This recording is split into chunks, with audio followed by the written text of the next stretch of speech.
Le développement du web a considérablement profité à celui du e-commerce qui s'est vu ainsi adopté en raison de ses nombreux attraits. Vous l'avez compris, Forum aujourd'hui s'intéresse au e-commerce et cette semaine, Géry Dabolino est notre expert. Il est chef d'entreprise et passionné de e-commerce. Alors, le e-commerce, c'est comme son nom l'indique, le commerce électronique. Mais c'est une forme de transaction, on veut parler de l'achat ou encore de la vente par le biais d'Internet. De façon ramassée, voilà ce que nous pouvons dire du e-commerce.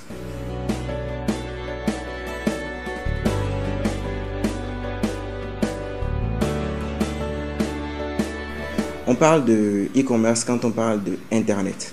Donc l'un des outils que nous utiliserons le plus, c'est Internet. Après, tout ce qui peut nous permettre de nous connecter à Internet, que ce soit un ordinateur, que ce soit une tablette ou même un téléphone portable, sont les outils premiers pour pouvoir donc faire du e-commerce. Inconvénient, on va partir de notre contexte. Nous sommes en Afrique. Et en Afrique, le vrai souci qui se pose, c'est dans un premier temps le souci de confiance. Parce que généralement, lorsqu'on parle de business en ligne, on parle d'une activité en ligne, tout de suite les gens sont réfractaires.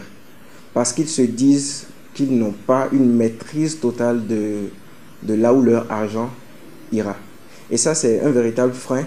Et c'est d'ailleurs ce qui constitue le plus gros handicap de ce type d'activité. Après, nous avons également le taux de bancarisation qui est très très faible en Afrique de façon générale. Du coup, lorsque vous mettez en place une activité de e-commerce proprement dite, ce n'est toujours pas évident que vous puissiez vous en sortir si vous devriez utiliser par exemple les transactions bancaires, les transactions par carte bancaire et autres. Et il y a également que nous n'avons pas encore assez de processeurs de paiement en Afrique, notamment PayPal ou Stripe, qui sont d'ailleurs les deux processeurs de paiement les plus utilisés dans le monde. Mais malheureusement, l'Afrique n'est pas encore ouverte à ce genre de possibilités. C'est vrai qu'aujourd'hui, il y en a de façon locale qui nous proposent donc des services de processeurs de paiement et que d'ailleurs moi j'utilise dans mes activités à moi. Donc, parlant d'inconvénients, il y a ces volets-là que nous pouvons rapidement aborder.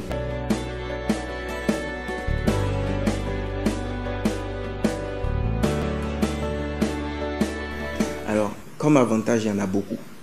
Et j'aimerais partir de ma propre expérience, histoire de vous expliquer quelque chose que j'ai découvert pendant mon parcours. Alors, au départ, je n'avais pas forcément les moyens de pouvoir ouvrir une boutique et de commercialiser les produits que j'avais. Et donc, c'est là que je me suis dit, il fallait que je trouve un autre moyen. Et j'ai donc pris part Internet pour commencer à le faire. Donc, ça m'a évité d'avoir à payer déjà un local. Et donc, dans un premier temps, l'avantage que je vais citer, c'est le fait que vous soyez ouvert partout. Vous n'avez pas un local fixe, il n'y aura pas de charges liées donc à un local. Ça, c'est le premier aspect. Le second aspect que nous pouvons aborder, c'est la facilité à mettre un business de e-commerce en place.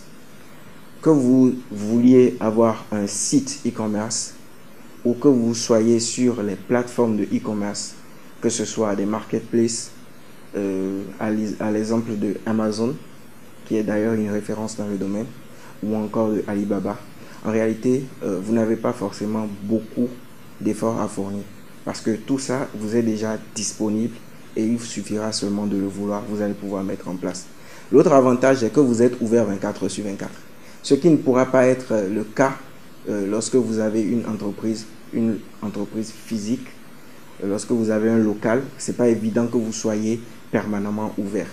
Donc, à n'importe quelle heure, vos clients peuvent vous contacter votre plateforme et acheter vos produits. L'autre chose également, c'est qu'avec avec les transports aujourd'hui et notamment Internet, le monde est devenu pratiquement un quartier. Donc, que vous soyez au Bénin ou n'importe où dans le monde, vous avez la possibilité de trouver des clients n'importe où dans le monde. Donc votre activité prend une autre dimension lorsque vous êtes dans le e-commerce. Pour réussir dans le e-commerce, certaines compétences sont nécessaires et des règles d'or doivent être respectées. Voici lesquelles. Si vous avez envie de faire du e-commerce, il faudrait que vous ayez le minimum de connaissances en informatique et notamment sur Internet. Donc, les prérequis, c'est d'abord Internet, c'est d'abord la maîtrise des outils Internet, c'est également la maîtrise du marketing digital parce que cela va de soi que sans le marketing digital, vous n'êtes pas en mesure de pouvoir être rentable dans votre business de e-commerce. Donc, toutes les techniques liées au e-commerce, vous devriez chercher à les maîtriser. Tout le monde peut faire du e-commerce, mais la plus importante des choses à faire, c'est de se former. Si, éventuellement, vous avez envie de vous former dans le domaine du e-commerce, si vous avez envie d'acquérir les compétences nécessaires, il est important que vous puissiez avoir les meilleures personnes qui puissent vous accompagner dans le domaine. Des gens qui ont eu de l'expérience dans le domaine.